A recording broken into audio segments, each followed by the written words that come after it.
"Sign it," my father said, sliding the papers across the kitchen table like they meant nothing. Like I meant nothing. "Or pack your things and get out of my house tonight."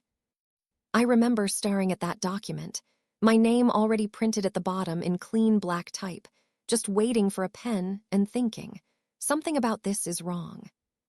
The wording was too smooth, too final, like it had been rewritten 4 or 5 times specifically to sound reasonable, right up until the moment you actually read what it was asking you to give up. I was still searching for the right words when I heard the front door open behind him.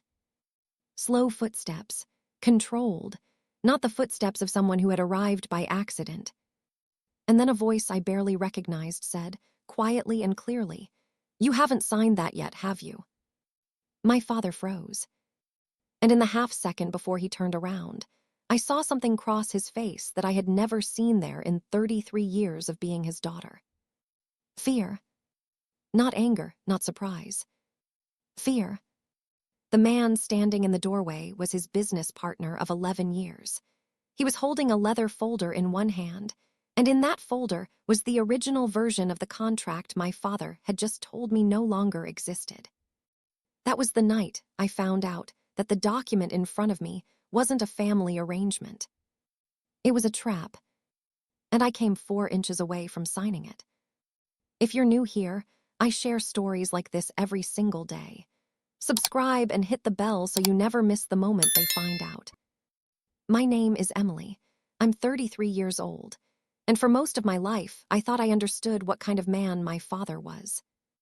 He built a small commercial real estate holding company from nothing, Lang and Carter Holdings, starting when I was about 6 years old.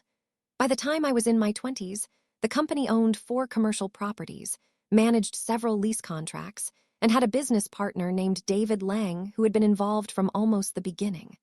On paper, my father owned 51%. David owned 49%. My mother passed away when I was 11. After that, it was just the 2 of us, and my father's way of showing love was to organize things, to plan, to make decisions quickly and expect you to trust the outcome without needing to understand the process.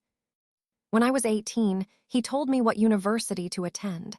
Business, he said, because it would be useful. I went. When I graduated at 22, he told me I'd work for the company. Entry-level exposure, he called it. I'd sit in meetings, observe, learn how things were done. I agreed. And for the next 11 years, I sat in that company and was given summaries instead of details, updates instead of decisions. I was close enough to see everything, but never given the authority to influence anything. I told myself that was temporary, that he was building toward something, that eventually he would hand me the keys and I would understand why all the waiting had been necessary. What I didn't understand was that the waiting wasn't preparation. It was management. My father managed me the same way he managed everything else in his life, by controlling what information I had access to, so that my decisions would always land where he needed them to. And on a Tuesday night in March, just after 8 o'clock, 11 years of that management came to a head around a kitchen table, with a document I had never seen before pushed across the surface toward me, and an ultimatum delivered in the same flat, calm voice he used for everything. Sign it, or leave. To understand what happened that night, you need to understand what the 3 years leading up to it actually looked like.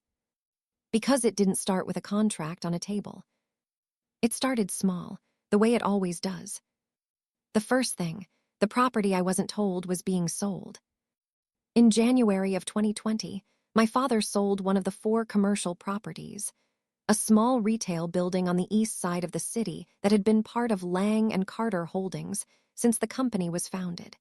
It was valued at $480,000. He sold it for $465,000. I found out 3 weeks after the sale closed. Not because he told me. Because I noticed the property was missing from a financial summary I was reviewing for him as a routine task. When I asked about it, he said the timing had been sensitive and the sale was finalized quickly. He said he would have brought it to my attention sooner, but there hadn't been an opportunity. He said these things in a tone that made asking follow-up questions feel like an accusation. I didn't ask follow-up questions. What I didn't know at the time, what I only found out much later, was that the proceeds from that sale, $465,000, were deposited into a subsidiary account that I had never been shown existed. Not into the main company account. Not into any account that appeared on the documents I was given access to review. A separate account, under a separate structure. Opened 6 months before the sale. The second thing, the restructuring I was asked to support without reading. In the spring of 2021, my father called me into his office and told me the company was undergoing a strategic restructuring. He had a set of internal documents prepared, 42 pages, and he wanted me to sign a letter of support as a family stakeholder. He said it was a formality. He gave me 40 minutes to review 42 pages.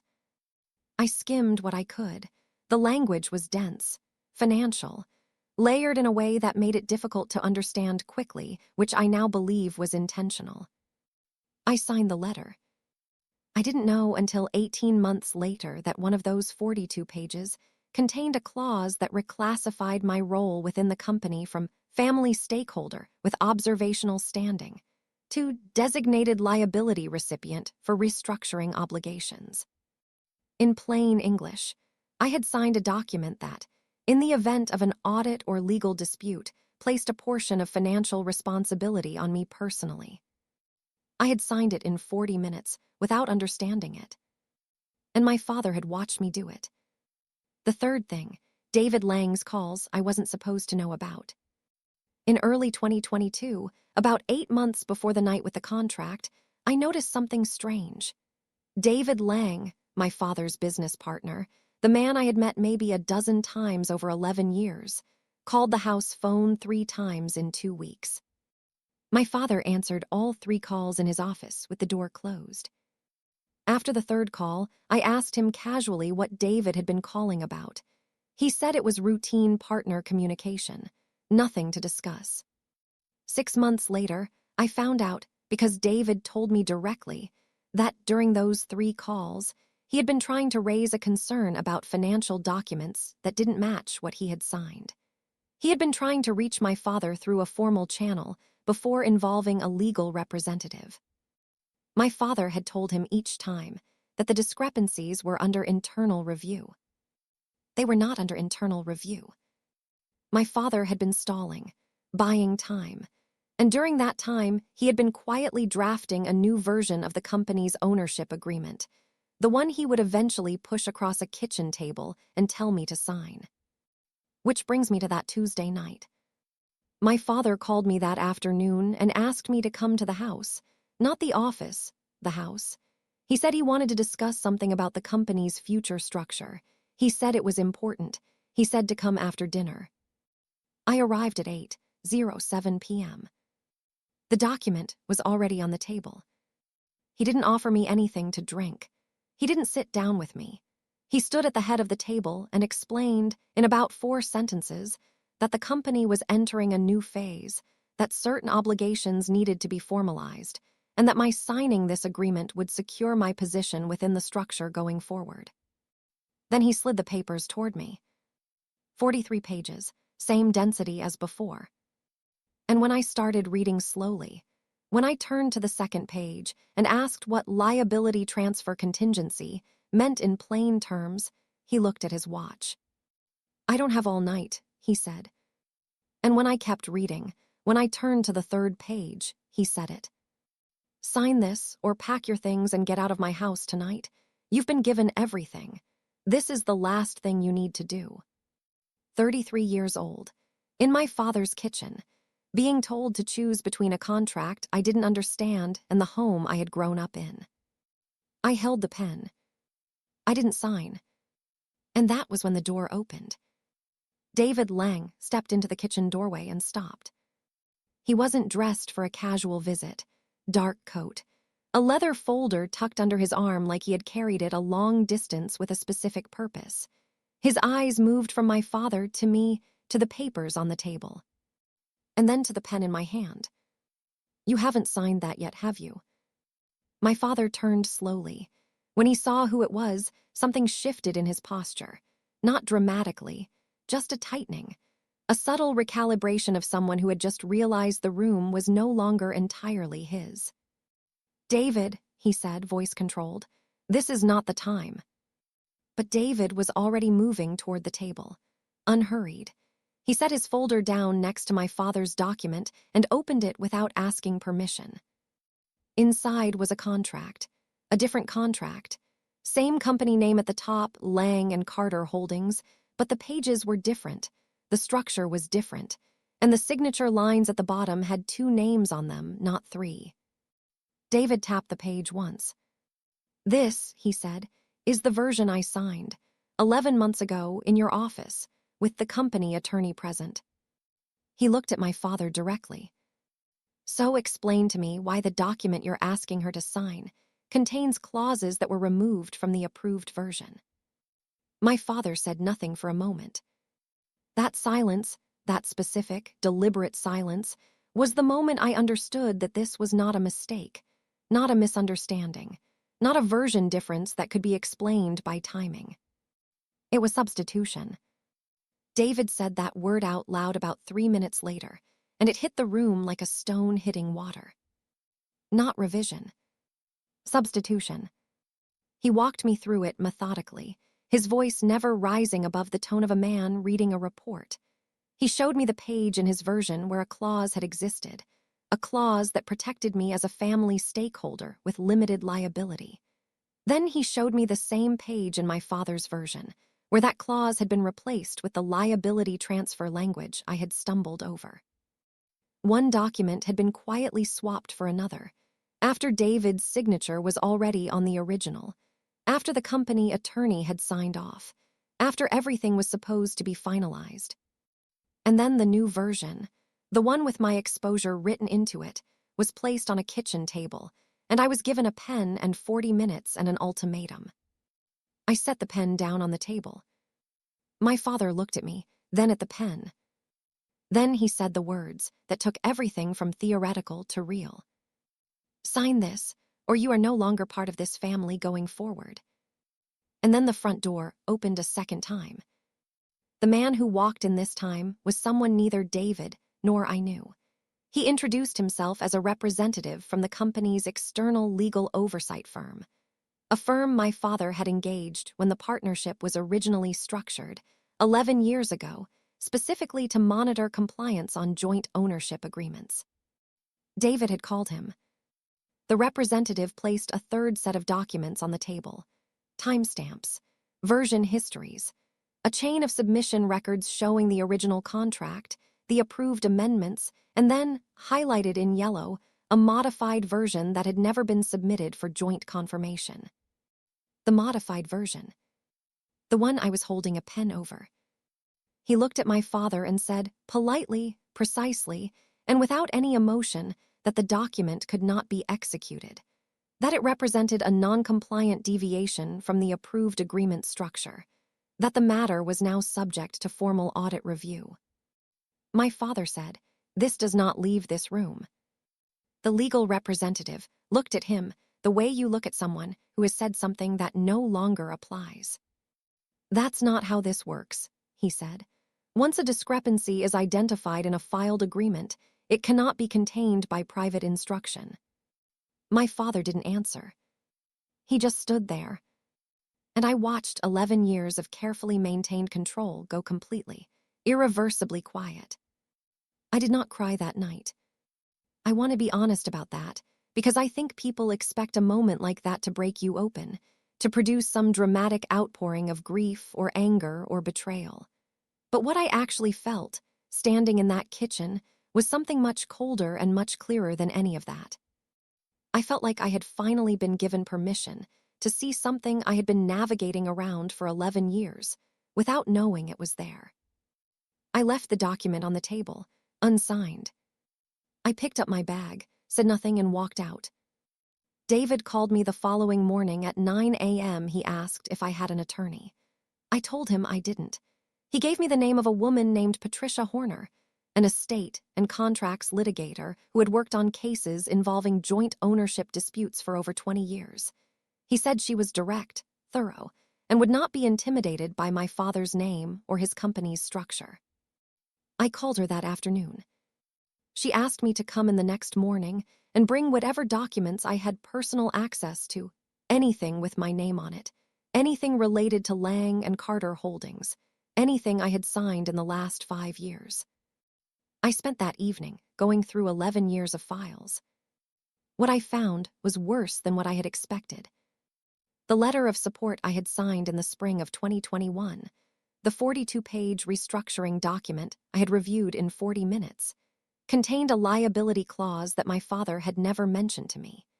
In the event of a formal audit or legal dispute involving Lang and Carter Holdings, I was designated as the primary recipient of restructuring obligations up to $290,000. $290,000. My name, my liability, buried in page 31 of a document I had been given 40 minutes to read. I also found a reference to the subsidiary account, the one the $465,000 from the 2020 property sale had been deposited into. It appeared in a single footnote on page 38. I had read that page. I had not understood what it meant at the time. I brought everything to Patricia's office the next morning. She reviewed it for 2 hours. When she came back into the conference room, she set the documents down on the table with a very particular expression, the expression of someone who has seen this before and is not surprised, but is still controlled angry about it. The liability clause in the 2021 restructuring agreement, she said, was inserted after David Lang's signature was obtained on the original draft. It was not in the version he reviewed.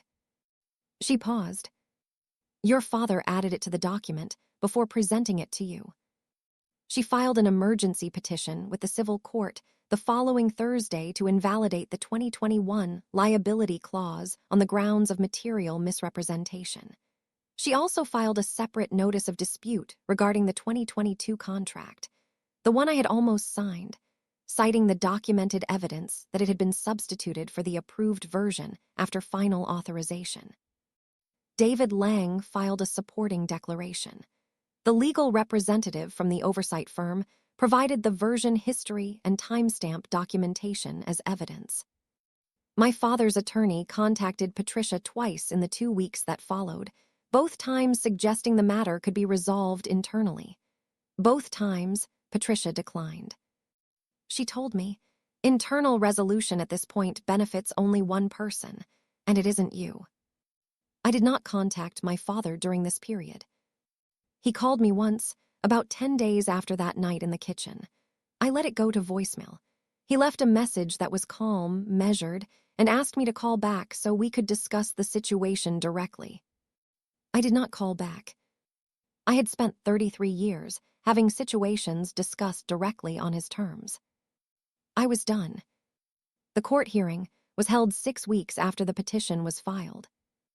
The judge reviewed the documentation, the version history, the timestamp records, the original approved contract versus the substituted version, and the liability clause inserted into the 2021 restructuring document without disclosure or separate consent. She did not take long. The 2021 liability clause was declared void and unenforceable. My personal exposure of $290,000, the obligation my father had embedded in a document and handed to me in 40 minutes on a spring afternoon while calling it a formality, was completely removed. The 2022 contract, the one on the kitchen table, the one I had almost signed, was formally invalidated as a non-compliant substitution of an approved agreement. It could not be represented, redrafted, or reused in any future arrangement without full joint authorization. The subsidiary account, the one holding the $465,000 from the 2020 property sale, was flagged for further review as part of the ongoing audit. Within 3 months of the hearing, David Lang and my father reached a separate settlement through their business attorneys. The terms of that settlement were private, but David told me directly that the account had been reconciled, and that his 49% partnership interest had been formally protected going forward. As for my role in Lang and Carter Holdings, I resigned 6 weeks after the hearing. Not because I had to. Because I chose to. I had spent 11 years in a structure that was designed to keep me present without giving me power. I had been given summaries instead of details, observation instead of participation, and at the very end, a document built to transfer risk onto someone who had never been allowed to fully understand what she was part of. I didn't want to rebuild inside something that had been constructed around my silence. I wanted to start over somewhere that had been built with my eyes open. I'm not going to tell you that everything wrapped up cleanly after that. Real life doesn't do that. My father and I have not had a real conversation since that night in March. Maybe we will someday. Maybe we won't. I've stopped organizing my decisions around what that outcome might be. What I will tell you is this.